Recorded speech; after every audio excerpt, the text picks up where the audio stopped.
My name is Aman, and we are back with our second video on the importance of role rationalization in outsourcing contracts. In the last video, Ajin, you mentioned around the challenges that enterprises face when they don't define their rate card structures properly and make it future proof. Do you think by streamlining their rate cards, enterprises can save costs? If yes, tell us a bit more on how should the normalization criteria for rationalizing the rate card structure look like?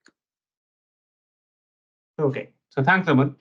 So when you're working on a role rationalization exercise, it's important to first of all define a baseline and validate the current nomenclature or the skills in the landscape. During this period, it's also important, to understand how the existing rate cards are being used.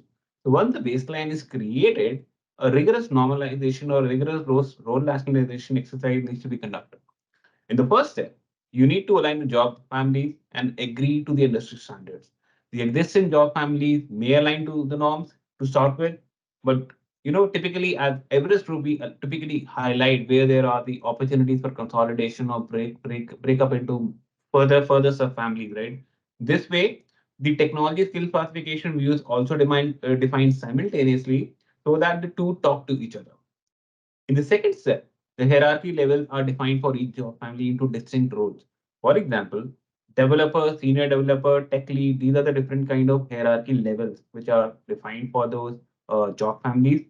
You may use alternate aliases like a programmer or others suitable ones, right? But in fact, they should do a certain set of, they should fulfill a certain set of responsibility. The net outcome of this exercise is that it should give you a standard set of hierarchy which balances the need to have sufficient differentiation in roles while not being overtly complex.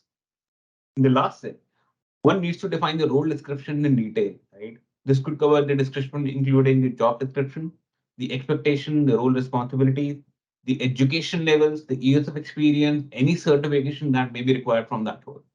Please note that while skill classification in the step one may help you define the broader skill expertise, often as persons rises up the corporate ladder, an individual is expected to gain more responsibilities, do a bit more in his or her role, and this needs to be defined properly in each of those roles. Interesting. So you mentioned the term skill classification, Mhm. and it often comes in our conversation with clients that there are plenty of skills in the portfolio, and it becomes difficult to track what should be the right premium for a particular skill in the market. What's your take on this?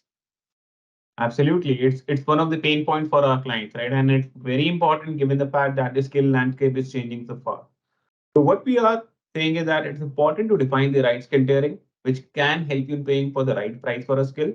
It is also advisable to keep updating the skill classification or the premium matrix at regular intervals, given that the market has been really dynamic in the last 2 3 years, right? And it will become more complex as we speak.